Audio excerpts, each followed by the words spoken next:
Polygon has like a 2-second block time, the transactions are cheap, inexpensive. You don't necessarily have to make very hard trade-offs when you have to decide what has to be kept on chain and off chain.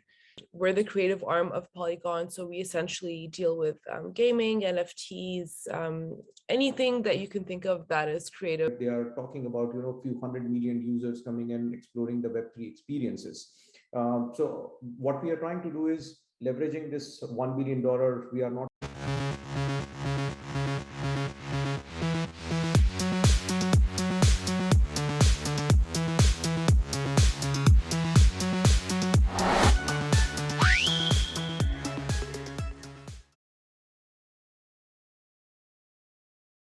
So just to kind of set the scene, as you know, as we're all aware, Polygon is a decentralized Ethereum scaling platform that enables developers to build scalable, user-friendly dApps with low transaction fees without ever sacrificing security.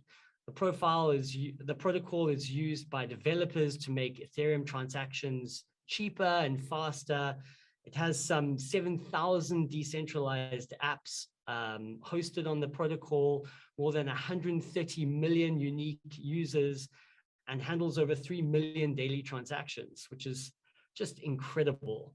My first question is for Arjun. Can you take us through the journey of how the protocol got to this point and insight into some of the biggest challenges that you faced along the way? It's been an interesting journey for us. So back in 2020, in July, our mainnet went live. And of course, like the way we've created the network, right, which is also like fully EVM compatible, easy to use for developers, etc. But also, very high performance. We kind of realized that it would be a very natural fit for gaming, especially, right? It tends to be transaction heavy. You would want the games to be as interactive as possible, right? And here, like you can, you don't have to, because Polygon has like a 2-second block time, the transactions are cheap, inexpensive. You don't necessarily have to make very hard trade-offs when you have to decide what has to be kept on chain and off chain. Right now, but when you do these, when you're looking to build an ecosystem, right, it cannot be done without sort of also getting all the other tooling together. So I think what worked really well for us is really a 360-degree approach towards building the ecosystem, which meant integrating with lots of wallets as well, so that experience becomes easier. Lots of fiat on ramps, that becomes easier. Like all the other infrastructure pieces, like Chainlink, for example, so you could get the VRF function, like verified randomness.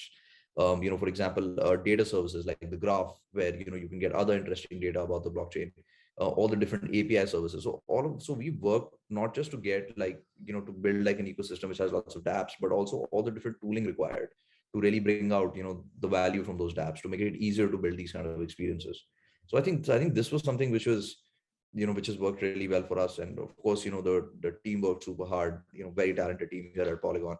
We were able to sort of build good sort of an ecosystem, and like while we've created Polygon Studios, and we've had a very sort of let's say a focused approach towards gaming. But we were clear right in, like, I remember when we first started having these conversations, it was in November of 2020, when we were clear that gaming is going to be something truly like amazing for blockchain. It's a natural fit. It can get a huge number of non-blockchain users into blockchain. So this is kind of when we had decided that we have to do this. And then we also, set up these kind of focused, let's say, growth engines like Polygon Studios, right, where we were able to offer full stack support to many of these games. In fact, Sophia is leading, gaming for Polygon Studios. She's been talking one-to-one with several different games. And now we have much larger, much more like sort of structured sort of an approach towards this ecosystem. And and you will see a lot of other exciting announcements in the days to come with what's happening with gaming on Polygon. Yeah. There's always exciting announcements when it comes to Polygon. It's fantastic, and it happens so rapidly. The developments are excellent. I want to continue this narrative around Polygon Studios because it's such a super exciting new development. We know that Polygon Studios is the gaming and NFT arm of Polygon. And recently it's announced a range of hires from some of the largest Web2 companies, such as Electronic Arts, Penske Media, Amazon Cloud Gaming, Mystical Games, even companies like NASA. We've had Riot Games, and then the CEO, the leader of Polygon Studios is from YouTube Gaming. So Sophia, as a representative of Polygon Studios, what in your opinion is the fundamental driver attracting individuals from these prestigious companies to the crypto realm and to Polygon Studios?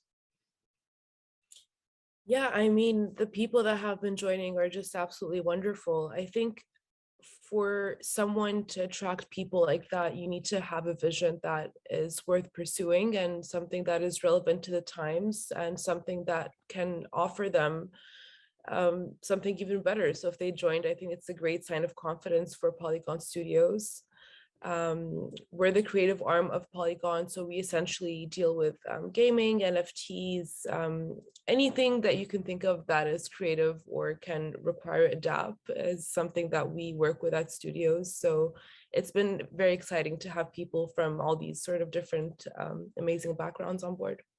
My question to someone like Ravi is, when Ethereum sharding is finally introduced and realized, where it could potentially handle, 1,280 transactions per second, which a lot of people think is really achievable for the network, but won't really compete with the capabilities of Polygon. But there are hints out there that it could scale to handling 100,000 transactions per second, which would represent what people say is a threat to Polygon, given that Polygon can today handle 65,000 transactions per second.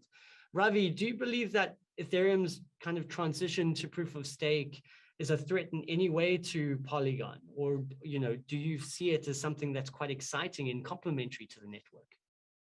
Yeah, I think not necessarily a threat, but I would put it in a different way. So first of all, we are not sure in terms of the exact timeline for ETH 2.0, and even if it comes into the full capacity of, let's say, 64 shards coming together and scaling up Ethereum to the 1280 kind of a TPS, there is always a Web3 computation demand that is moving ahead, right? So let's say 2 years back, if we are talking about the computation, Web3 computational that is required across all the Web3 solutions, I think it is always high. And that's where we are seeing the surge in the gas fee, right? So from our perspective, I think we always believe that, Ethereum is going to be a layer for settlement.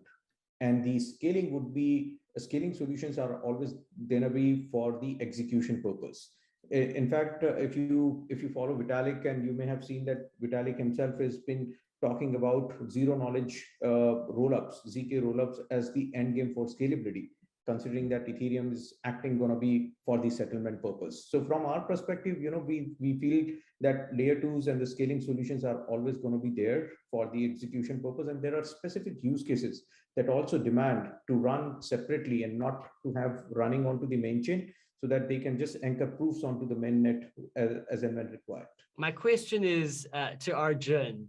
What does it mean for Web2 institutional investors to be investing in Web3 protocols like Polygon? Because we know that, traditionally their risk profiles don't have the appetite for Web3 protocols. And now we're just seeing this beautiful transition. What's happening? Well, what can you tell us that we're not seeing? Oh, this is super exciting for me, right? And for the space in general, right? Like back in 2017, I remember, we used to always discuss these things of all, when enterprise companies would adopt blockchain, etc. But the technology wasn't ready yet. What's happened today is that today we have scalable blockchain technology. Right, at Polygon, we have tried and tested, got a tried and tested public chain, which has, seen huge number of transactions, huge number of use cases. So now all the institutions essentially want to figure out ways to leverage this technology, and this, in my opinion, will really take the space forward. Like what we've seen, sometimes when I explain it to people, like what you've seen in the past decade, right, from 2010 to 2020, has been sort of this cloud like decade, right, where everything went from on-prem towards cloud, right, to the point where today it's like it's ubiquitous, right? Like obviously it's SaaS, like you pay subscription fees, like it's an obvious thing. And I feel that this decade from 2020 to 2030 is going to be the tokenization decade, where essentially companies go from becoming privately owned towards publicly owned entities, right, where essentially they become public goods, and the value accrual of any business shifts from, let's say, the equity towards the token, right? And this is a very significant shift in how economies operate. But I can see this happening over the last, let's say, 4 or 5 months. In fact, this is now becoming what I do full time at Polygon, is that just helping Web2 companies, big institutions, big like brands, etc., figure out their Web3 journey. Whether they want to do DeFi, whether they want to do NFT gaming, or a combination of these things, right? And because at Polygon we've seen like an ecosystem which has spawns, like it spans sort of like all of these different sectors.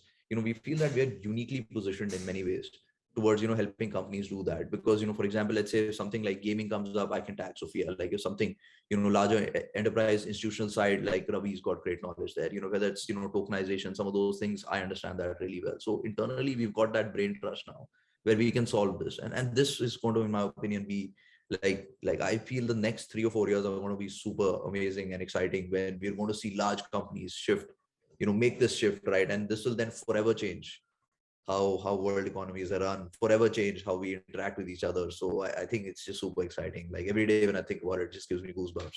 So I think this decade is going to be that decade. Can you give us any insights as to what the thematics are around this 1 billion, and where's this billion being channeled into? Can you give us any examples of where it's kind of being earmarked, or what it's already, it being invested into? Tell us what's going on, and how can watchers, of the session maybe get involved and be promoted by that 1 billion. Sure. So I think, I believe what you are referring to with the 1 billion thematic is basically our thesis around ZK. That's where we have, parked in $1 billion just to focus on the zero knowledge technology. And, our bet is that we are going to be, having different approaches in order to roll up ZKs. And that's where we are, already we have deployed a good amount of money in terms of 3 acquisitions that we have made in the last year. And the idea is that we wanted to, provide a very high level of scalable solution, something to the players of Facebook, Instagram, Reddit kind of players, where they are talking about, a few 100 million users coming and exploring the Web3 experiences. So what we are trying to do is leveraging this $1 billion. We are not just doing the acquisitions, but we are also growing up the ecosystem. We are also hiring right amount of talent so that we can build in this kind of complex technology in-house. So what we are betting bit is that we wanted to offer different approaches so that the developers have the power in terms of selective, picking up a solution that is right for their use cases. And we would be offering this different solutions so that it's not just one solution fit all for a developer, but they can pick up the one based upon their use case and their requirement.